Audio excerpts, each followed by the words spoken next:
to expect anybody to walk through that door to interrupt, right? Dear Nigerians, it is with a renewed sense of hope and optimism that many Nigerians receive the Democracy Day broadcast from President Bola Ahmed Tinubu. Our nation is pregnant with hope, and we hope this won't be another stillbirth. For too long, the Nigerian people have endured. We have kept faith when promises made by successive governments didn't materialize. We have been asked to be patient until we no longer know what it means to be patient. Today, our president has once again asked us to be patient as cost of living rises astronomically occasioned by the removal of petroleum subsidy. On a day when we should celebrate the essence of democracy, we don't have much to celebrate. Our new president is already taking baby steps, unlike President Buhari, who crawled throughout his 8 years in office. Nigerians are all in agreement that we want a president who sees his time in office as a 100-meter sprint. We all yearn for the hope promised us by the man MKO Abiola 3 decades ago.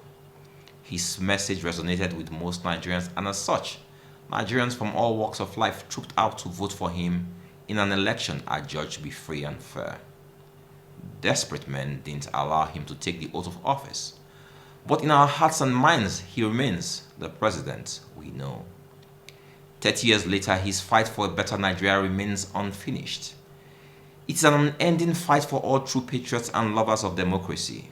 It's a fight not just for yesterday, but for today and our tomorrow. It's a fight our president has promised to sustain, and we take him at his words because never has Nigeria needed a people's champion like we do today. He should now go beyond campaign rhetoric and put in place the processes and plans required to rebuild our nation. While we understand the difficulties before him in bringing our nation back from the brink, he must also understand he asked for this job, and as such, he must deliver all he has promised to the Nigerian people. The Nigerian people will stand behind any president who is truly committed to his oath of office. We will endure as long as we know we are all in this together. Our president made the mistake of not announcing any structured palliative measures to cushion the effect of the subsidy removal. Promises are not good enough for an overburdened people. He also got it wrong when he said illegal orders used to truncate or abridge democracy will no longer be tolerated. The judiciary remains an equal arm of government and must be treated as such. Nigerians will no longer tolerate an overbearing and overreaching executive arm of government who pressurizes the judiciary to act in their favor. Our president needs to put forward a competent team free of legal and political encumbrances because there's much to be done. If he doesn't do this in the next 72 hours, there are many who will believe he's as confused as his predecessor. We need to immediately see his job creation plans. We want to run with his economic blueprint. We want to believe in his promises of law, order, and a just and equitable society for all. While we align with any and all efforts towards bringing to book all those who sabotage our economy and threaten our way of life, there must be no sacred cows. This means that Godwin Emefiele, the central bank governor, mustn't stand alone in the court of justice. If the president turns a blind eye to the monumental corruption at the NNPCL, where subsidy fraud in the trillions of naira is said to have taken place, then he will give credence to the rumors that some of that money was used to fund his elections. He will also be seen to support the notion that the law discriminates against people of Igbo extraction. All those in the previous administration who abused their offices must be brought to book. Many Nigerians who voted for the president did so believing that he intends to use this opportunity to rewrite his biography. And as such, they expect that President Bola Tinubu will be the president who eliminates corruption from our socio-political DNA. They believe that a business-minded President Tinubu knows what it takes to turn around the economy. They pray that our new president will have the honor of presiding over the birth of a new Nigerian constitution that truly represents the aspirations of all Nigerians. Some have said that President Tinubu is running the race of President MKO Abiola, and to this we say Amen. Our president should understand that our support comes at a price. It is contingent upon the discharge of his duties as dictated and stipulated by our constitution. He must understand that even though MKO didn't get justice, he gave us justice. Whereas Abiola lost his freedom, he won us our freedom from the tyranny and oppression of military rule. As such, June 12th will forever symbolize the fight for justice. It will forever crystallize our hopes in the possibility of a better Nigeria that works for everyone. A nation of meritocracy, free of mediocrity. A nation of brotherhood united in the fight against tribalism, nepotism, discrimination, and all forms of extremism. Those of us in other parties who lost the race must now act honorably by extending a hand of fellowship towards the new administration. This does not in any way undermine those who have sought legal redress. It only shows that Nigeria comes first. We must begin to redefine the word opposition in the context of our democracy. As we oppose, we must also propose. The government has essentially run on autopilot since he was sworn in. If you'll have noticed, there's no record of the president having met with the palm-sex of the different parastatals or different ministries who happen to be his cabinet right now. He has had other pressing demands. But we also understand that this president met several banana peels when he came into office. In announcing subsidy removal, we understand that subsidy was not provided for in our budget, so he announced the situation. But I also believe that he made a mistake in not making the announcement of structured palliatives at that point, because every day since then, millions of Nigerians are further entering the poverty line. People are not going to work, people are not taking their kids to school. Life has become unbearable. So he must immediately announce a very competent cabinet that will midwife and navigate the thorny slopes before him.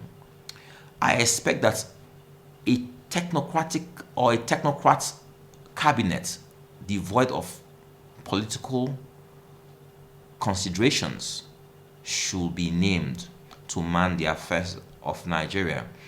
I don't expect that the kind of political announcement he made with the office of the SGF, Judge Akume, should continue in his announcements. I personally don't believe that a Judge Akume has what it takes to man that very, very sensitive office. If that is an indication of the kind of announcements he will make subsequently, then I am worried. But I believe that a man who really has no godfather to look up to determine for him or dictate for him who he should put in his cabinet, has every reason to do what is right by Nigerians in announcing a first-class cabinet, a first-class team to work with him. That's what we'll all expect. Seeing what has happened in the CBN and hearing him say that he's restructuring the economy includes three pillars for us. The structured pillars of our economy as of today are the central bank, the NNPC, and the Nigerian customs. Every other sphere of our economy derives from these three pillars. Those three pillars are the most corrupt pillars of our society. If the president has started working on the NNPC, he must at the same time also, on the CBN, he must at the same time also spread his tentacles to the NNPC and customs. If you look at the incidental rate of inflation we've had in the last 4 years, a lot of it is attributed to our misplaced priorities and misplaced policies from the CBN, or the actions of the Nigerian Customs Service, who don't understand that in a depressed economy, in a COVID-induced era, that customs must be seen as a tool to strengthen the economy. But what they do, they increase all tariffs at a time when nations all over the world were reducing their tariffs to spur growth. At the same time, our customs, the corruption that we expected that will reduce under the previous administration, didn't reduce, it went higher, and Nigerians are paying a huge price. We know that that is the first point of contact for our economy, and as such, anytime there's corruption there, it affects the price of goods and services in the rest of Nigeria.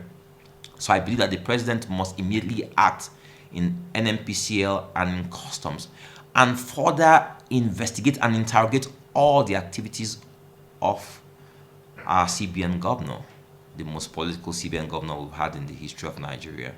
The president must act now. Every day we lose to his inaction spells doom for our economy. Nigerians seem to be quiet right now because, trust me, it's going to take at least 2 or 3 weeks for us to understand that our salaries will no longer last a week. It's going to take another 3 weeks. It's going to take another 3 or 4 weeks for our economy to grind to a halt. At that time, nobody knows how Nigerians will react. That's why the president needs a competent team immediately to start administering whatever palliative measures he wants to put in place. I felt it was extremely improper for the NNPC CEO or president to have announced that the president has instructed him to provide palliatives for Nigerians. That's a limited liability company. That's not his business at all. So we're expecting that the president will do what is right in the next 72 hours. It's pivotal to his administration. When I order for food from a restaurant, it means I want to eat the food. When I buy a shirt, it means I want to wear a shirt. When I seek for approval for 20 special advisors, it means that I know who my special advisors will be and I should announce them immediately. I also understand that he needs the National Assembly to be in place before he will then send the list of his ministers. But seeing that he has not announced the 20 special advisors that he already got approval for, I don't know when he will then announce his ministers. That's my worry. On the issue of government of national unity, my position, which is my position, and not necessarily the position of my party, is that I best serve the Nigerian people in being their voice on the outside. I don't subscribe to the notion that people run for office knowing that they will not get those offices but hoping that they will get appointments. I have been a businessman for the last almost 3 decades. I have ongoing businesses that I need to ensure that they thrive in a government I expect to do better than the last government. But I believe that the opposition has a critical role to play in our democratic dispensation. And that is the role I want to continue to play with others in the opposition. Like I said in my speech, as we oppose, we must also propose. We must help the government get it right because we're all Nigerians. It's Nigerian people who seek to serve. We don't all have to hold political appointments to serve Nigerian people. We serve Nigerian people daily. You serve Nigerian people as part of the media. I can serve Nigerian people by speaking their minds, by voicing their concerns, by ensuring that I hold the government accountable to do all that they are promised. That is what I believe my role is. I don't know about others, those in the other parties, or what my party subscribes to, but that is my personal belief. If you are nominated, will you accept? Like I said, I will not be accepting to serve in a government of national unity. It does not in any way mean that I don't believe in the government. It means that I believe that I best serve the Nigerian people by being outside, looking in and speaking their minds. I was extremely pained and troubled when the subsidy removal was announced. And I saw these same Nigerian people are already overburdened, still voiceless and silent. Do we think they were silent because they didn't feel any pain? Do we think we don't have Nigerians who today can't leave their house or take their kids to school? Do we think that we don't have Nigerians who don't have food as we speak? No. They are voiceless. They are mostly afraid to speak. They are unseen. Somebody has got to speak for these people. And that's the role of the opposition. It does not mean that government is not doing their job. It means that somebody has got to be a voice for the voiceless. And that's what I intend to do. So what are the quick wins you think the government must pursue to revive the economy and to kind of address the pain of Nigerians? Very simply, the government immediately in the next 3 months has got to interrogate all that has happened in our subsidy scheme. The government has got to put in place a new scheme with proper processes and protocols, and then bring back that subsidy scheme. There's no nation that can survive without that subsidy. Nigeria will not be any different. I like to say we should always look at Venezuela and what happened. They thought it was the right thing to do to remove subsidy because they were losing about $12 billion annually to the surrounding nations. We see where Venezuela is today. No nation can survive that. I think a quick win for them is to ring-fence that process and restructure that process. Number two, I believe that we should no longer pay lip service to agriculture or rebasing our economy. It's a low-hanging fruit for this government. This government must immediately start building out agro-processing parks in all senatorial districts in Nigeria. They must work in collaboration with the state governments and local governments. Government must begin to understand that they have failed in successive decades. Successive administrations have failed in agriculture because we practice agriculture from the center. Agriculture should be practiced from the grassroots. Those in local governments understand the climatic conditions there better than those in the center. They understand what their people need, what their people grow, what their people have economic proclivities for. They know what their strengths are. And so federal government must work with state and local governments to start working on the agricultural sector so we can come up with a process from the farm to the fork. We must be a net exporter of agricultural produce. I also believe that this government must immediately put a stop to the exploiting of our solid minerals the way it's being done. Anybody interested in that sector must come in here not only to extract, but they must process those solid minerals here in Nigeria, thereby creating good-paying jobs and making us a net exporter of those products. We look at the world going towards renewable energy now, and renewable energy works with batteries, and those batteries work with lithium, and Nigeria has huge lithium deposits. The Chinese are extracting and exporting this. Nigeria gets no real benefit from this. Lithium is the next crude oil. If you look at all the map of our solid minerals in Nigeria, we look at gold, look at tantalite, look at all. Nigerian government gets no real value. People are flying in planes, taking all these things out, and we get no real value. This government must see that as a low-hanging fruit. This government must also look at all the polytechnics we have across Nigeria. We cannot speak about job creation without understanding that our tens of millions of teeming youths don't have the requisite skill sets for most of the jobs they seek to do. We can export labor like the Ghanaians, the Togolese, those from the Republic of Benin are doing into Nigeria. When they export carpenters to us, their carpenters are better than our carpenters. Why? Because they are trained, they are certified. We don't certify people because we look at those skill sets as being menial. But those skill sets pay more. A carpenter in America earns a decent pay equal to what most doctors earn. That should be the case all over the world, in Nigeria also. But here, if you look at the quality of workmanship we get from these people, is because they just learn on the job. They are not certified. This is what our polytechnics use for short certification courses. Train these people, retool them so that they can get good job, not just in Nigeria, but outside Nigeria. We should export labor. We should export quality labor. We should not only be exporting our middle class to the rest of the world. We can export people at that rung of the ladder into the rest of Africa. We're seeing the UK, we're seeing America looking for low-skilled labor to work in their farms.